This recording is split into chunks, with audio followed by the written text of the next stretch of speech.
Okay, so as Linda said, I am now retired. I've been retired since 2016, and I do volunteer work with a number of organizations, mostly at the intersection of health and climate. So mostly today we're going to talk about gas stoves, but I wanted to talk briefly about some other ways that methane gas impacts our health. As you probably know, stoves are only minor uses of methane. But unlike furnaces and water heaters, they aren't required to be vented outdoors. I recently read a couple stories about journalists who, because of the whole, to-do around gas stoves, had borrowed equipment to measure the emissions from their gas stoves. And what it unearthed was that they had dangerous levels of nitrogen dioxide or methane from improperly vented furnaces or water heaters. So this just reminded me that you can actually get some indoor air pollution from your other gas appliances. This is about gas furnaces and water heaters from California, and it's making the point that in California, gas use in homes and buildings contributes more to outdoor pollution than the power plants which create the electricity from burning natural gas. And another analysis showed in the same way that gas usage in homes created about as much air pollution as cars. So we don't think about these other appliances because they're not vented indoors, but they are, they're definitely a problem too. The third health risk from methane gas in our homes is explosions. You might remember this from 2016 on 23rd Avenue here in Portland. 8 people were injured and it caused over $17 million in property damage.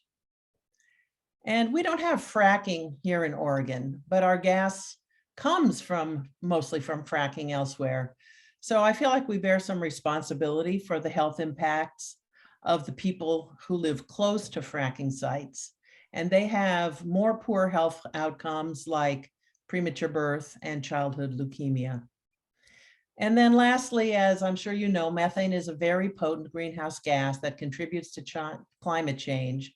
So the impact of weird storms, heat domes, and smoke are obviously problems for our health too.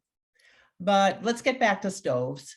To be clear, all cooking creates particulate matter, which is why no matter what kind of stove you cook on, you should always use a fan. And with luck, you have one that ventilates to the outside. You get bonuses though with gas cooking. You get more particulate matter. You get carbon monoxide, which you don't get with an electric stove. You get nitrogen dioxide and formaldehyde. And then it turns out that unburned gas that leaks is a problem too. This just makes the point that the things that we see from the combustion of methane gas in our homes is very similar to what we see from car exhaust. Okay, now for a little bit of history.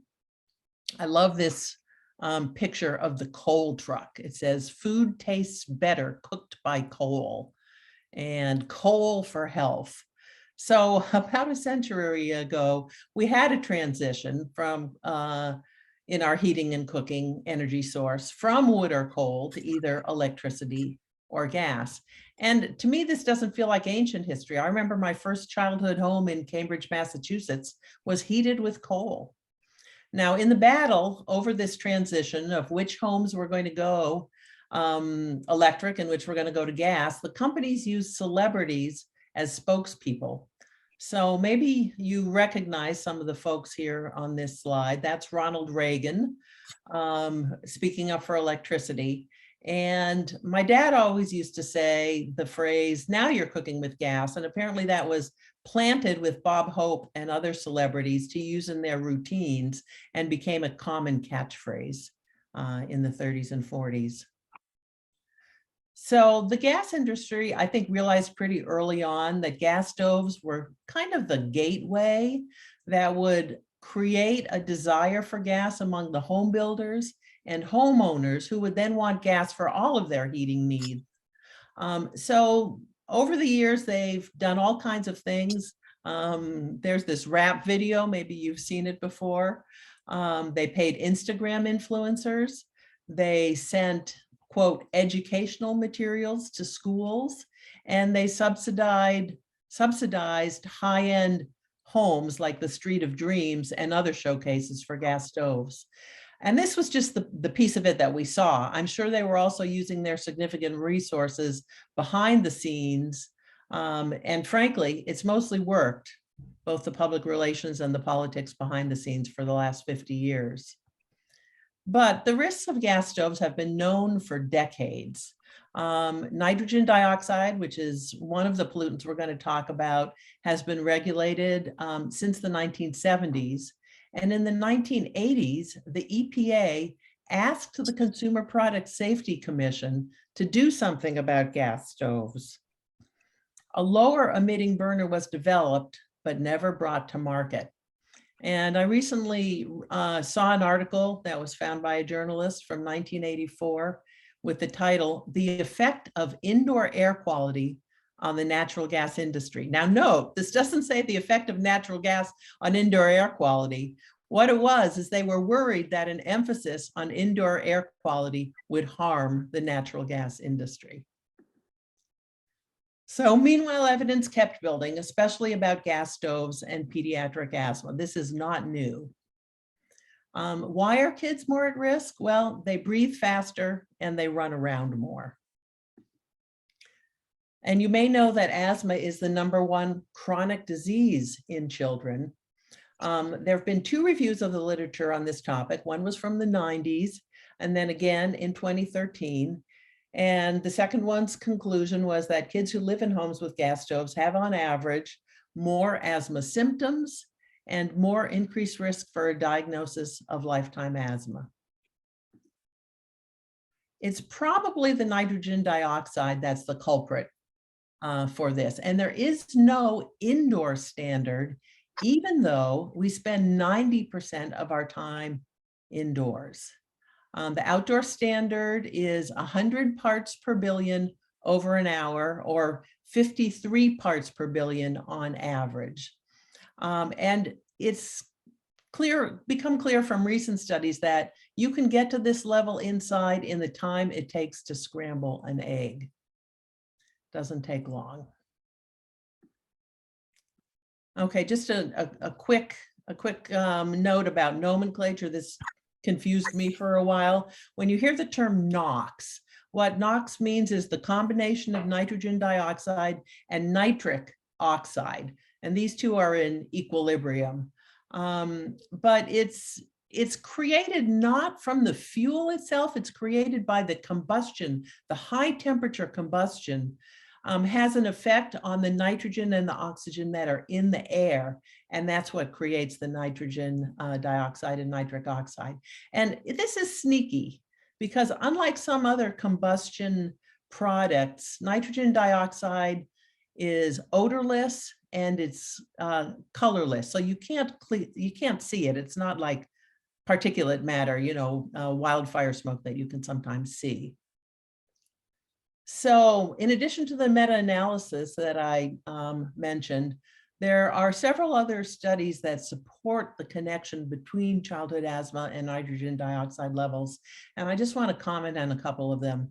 So the first one's from New England, and basically what it shows is a dose response from nitrogen dioxide levels as low as 6 part per billion. And the children had worse symptoms for each 5 part per billion increment. So this is strong evidence that there is this connection between nitrogen dioxide and childhood asthma. And then the second one I think is really interesting. This is about outdoor NO2. But over 20 years, California, because of new regulations about car emissions, dropped their pollution levels in many of the cities, but not all at the same time. And what they found is that the childhood asthma rates in any given area of California dropped in tandem with the lowering of the levels of the nitrogen dioxide. This is from the Lawrence Berkeley lab, and This is kind of sobering. You might say, well, my kids don't really spend any time in the kitchen, but the red line here is NO2 levels in the kitchen, and the blue is NO2 levels in the bedroom. And you can see that, first of all, the levels go up quickly, they stay there, and they spread. They don't just stay in the immediate area of the stove. Okay, now let's switch to particulate matter, which is created, as I said, by any kind of cooking, but more so by gas stoves. And this is really sneaky. These are small, small particulate matter, so small that when they get into our lungs, they can also go into our bloodstream and even into the placentas of pregnant women. And they can carry with them other toxins like heavy metals. PM 2.5, particulate matter, the really small kind, has both acute effects like elevated high blood pressure and chronic effects such as premature mortality, you die sooner, asthma, and reproductive issues. The bottom line is we know a lot about air pollution from fossil fuels. It's bad for our heart and lungs, increases cancer, not so great for pregnancy. But this has really kind of frightened me a little bit. There's emerging evidence of how seriously it affects our brains. And it's been associated with Alzheimer's, with teenage depression, and with bad calls by umpires. On a more hopeful note, there was a study from Harvard earlier this year that looked at women who were originally enrolled in the large hormone replacement study. And they found that in metropolitan areas which had decreased their nitrogen dioxide and particulate matter levels over a decade or so, there was a lower risk of dementia. So we have the ability to do something about this. Quickly, with carbon monoxide, if you had no gas appliances in your home, you wouldn't really need a carbon monoxide detector. It's those gas appliances that create the risk. Now, there is no known safe level of carbon monoxide. The detectors in our home are set to go off at a level that, is going to kill you, a pretty high level. Nationally, in the year that was studied, 2015, almost 400 people died from carbon monoxide, often low-income folks who may be more likely to have poorly maintained appliances and no working detector. And recent research suggests that even low levels may have adverse chronic effects, the kind that wouldn't set off your detector. And this is just generally true. Lower income and people of color are at higher risk from gas stoves, since they're more likely to live in a large multi-generational situation. They're more likely to live in smaller homes and apartments that don't have adequate ventilation, that don't have good maintenance of their appliances. They're more likely to live in places that have more outdoor pollution from adjacent highways or industrial facilities. And many of these populations are known to have an increased risk of health conditions like asthma. I saw a recent statistic that African Americans are twice as likely to die from asthma as white Americans. And this is new maybe about a year ago, that gas stoves leak unburned methane even when you aren't using them 24/7. And it's enough to add up nationally to have some significant effect on it's the greenhouse gas equivalent of about 500,000 cars. At this level in your home, the methane itself may not harm your health, but it was studied both in Boston and in California, and in both places, the methane was contaminated with known carcinogens like benzene, which has been implicated in blood cancer such as leukemia and lymphoma. Okay, so I've thrown a lot of information at you. Here's the shorthand version. If you just remember 3 things. When you cook with gas, you create nitrogen dioxide, which is implicated in asthma. And you don't get that at all with an electric stove. You create PM 2.5 implicated in all kinds of health things, but I always think of the dementia. And it's lower with an electric stove. And then all the time with the methane leaking, you get this cancer risk. And again, you don't have that with an electric stove. The other things that are new in the past few months is that this attribution study was published. Basically, it wasn't really a new study. What it did was it took the data from that 2013 analysis, took some of the studies and data about the use of gas stoves in various states to give an estimate of how much of pediatric asthma might be due to the gas stoves. And the answer was almost 13% nationally, but in some states like California, where 3/4 of the homes have a gas stove, it was much higher. And then the other thing that happened recently is this commissioner from the Consumer Product Safety Commission made a comment that the CPSC was finally going to look into the health risks of gas stoves. You might remember that they were asked to do that back in the 80s. There was quite a media frenzy that happened after this, and the right-wing backlash about how you'd have to pry the gas stoves out of their cold dead hands, et cetera, created quite a bit of publicity about the issue. Ironically, relatively few people outside of blue states cook with gas. So the yellow states here are places where over half of the homes have gas stoves. Light blue is 50 to 70% electric, and dark blue is over 70% electric. Nationwide, about 30, I think it's 38% of people have a gas stove in their home. So it's not as high as you might think. I'm really glad that this issue is finally getting more attention. And I think we might have reached a tipping point of some sort. There are other things we used to think were fine, like lead paint, like smoking indoors, like driving without a seatbelt. But I think we're on the verge of this second transition to how we cook and heat, to a cleaner all-electric system. And it's not just me saying this. All the following groups have come out with position statements on the risks of gas stoves, including our own Multnomah County. And a number of sources which have reviewed all of the data have these things to say. So National Geographic confirmed that health experts have known for decades that the indoor air pollution hurts children's lungs. The good news is we now have alternatives to gas stoves. Scientific American on how the health impacts of outdoor nitrogen dioxide have grown dramatically in the last 10 years, and it's more of a health risk than we even knew. Consumer Reports did their own independent analysis and also found high levels of potentially dangerous nitrogen oxide gases. And then the Wirecutter, which is the sort of the recommendation about products for the New York Times, changed some of their advice and no longer said that you should hang on to your gas stove for as long as it works. They think that you should get rid of your gas stove sooner. And if you want to see an interesting video, PBS had a nice piece about 11 minutes long that you could look up online.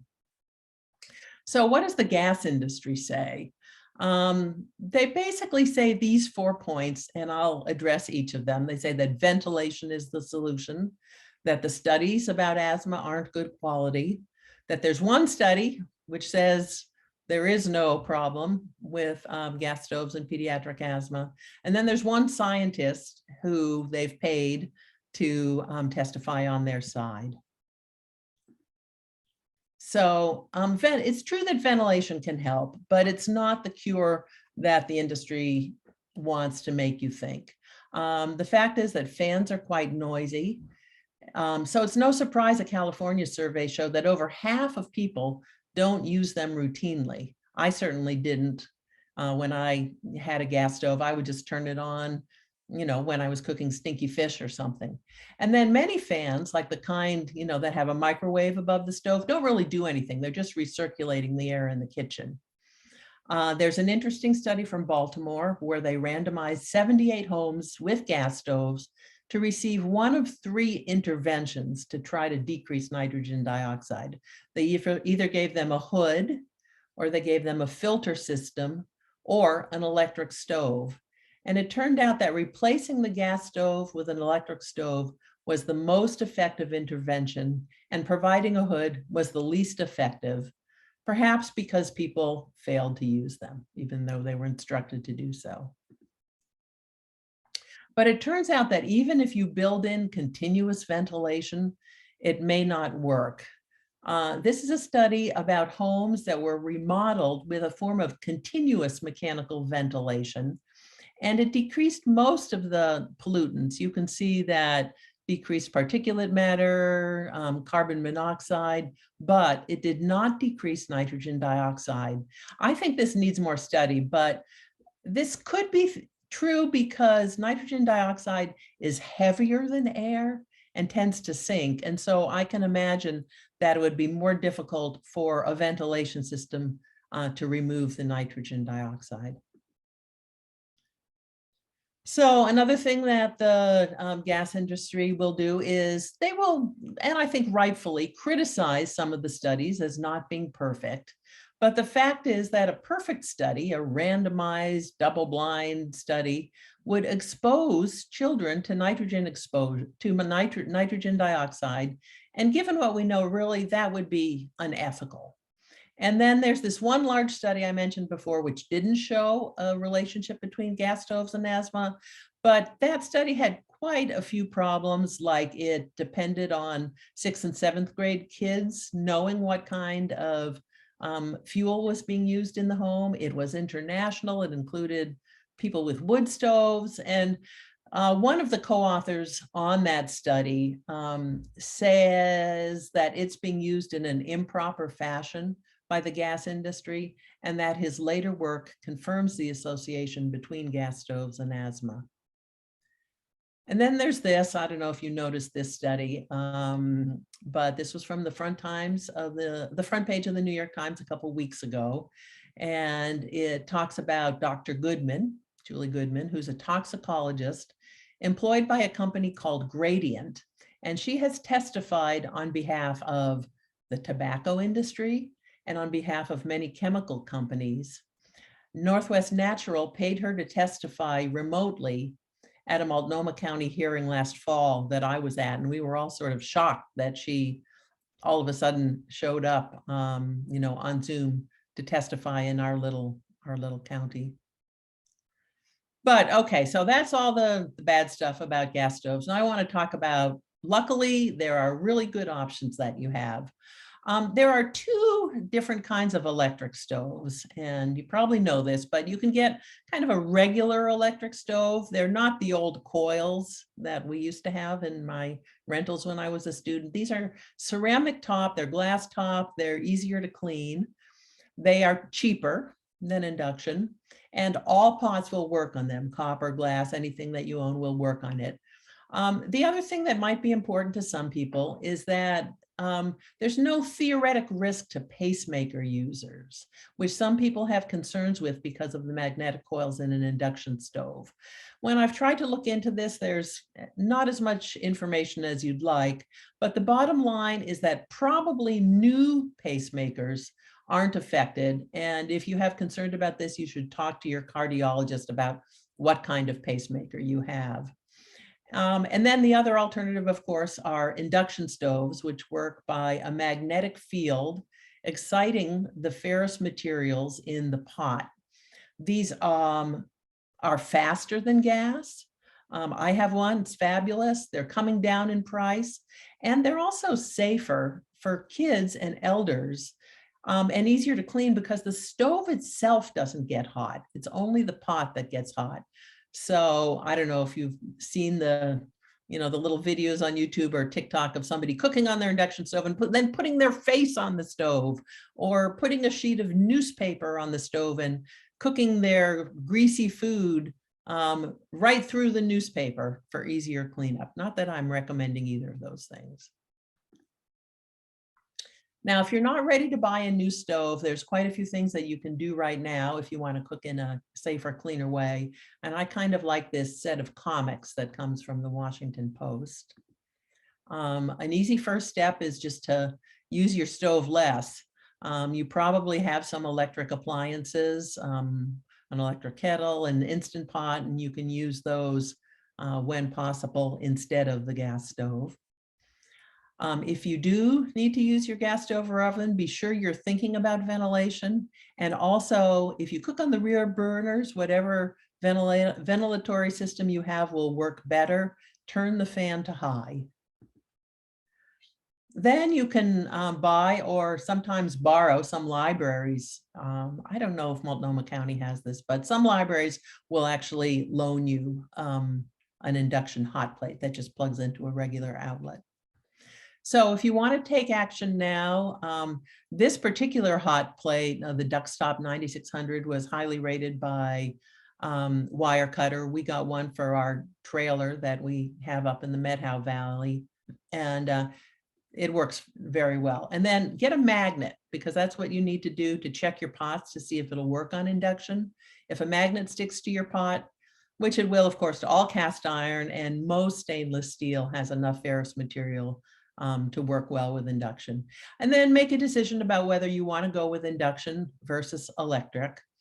You'll probably need an electrician, because both electric and induction stoves need a 240 line. And a gas stove is only using a standard 110 line. So that's an additional expense. You can check about rebates both for the stove itself and also for electrical work at a site called Rewiring America, which will have information depending on where you live and income levels about what things might be available to subsidize the switch from the Inflation Reduction Act bill. And I would be remiss if I didn't say something about heat pumps. Heat pumps provide not only heating in the winter, but of course also cooling in the summer. There is less air pollution, no risk of carbon monoxide poisoning. And if you just want to do one thing now that's not too expensive, you could switch to a heat pump water heater, which apparently saves as much in terms of kilowatt hours as putting 6 solar panels on your roof, and it's quite a bit cheaper. So that might be a first step for some people. And then this is my new favorite quote. There's a description of this era that we live in as calling it not the Anthropocene, but the Pyrocene, where the way we ran our society was by burning things. But now we know that burning things is not good for the planet and is not good for our health. Everything we burn, we breathe. So getting off fossil fuels is not a sacrifice. We can have healthier homes and better air quality. That's it for this piece about the gas stoves. Thanks for your time. I'm happy to take any questions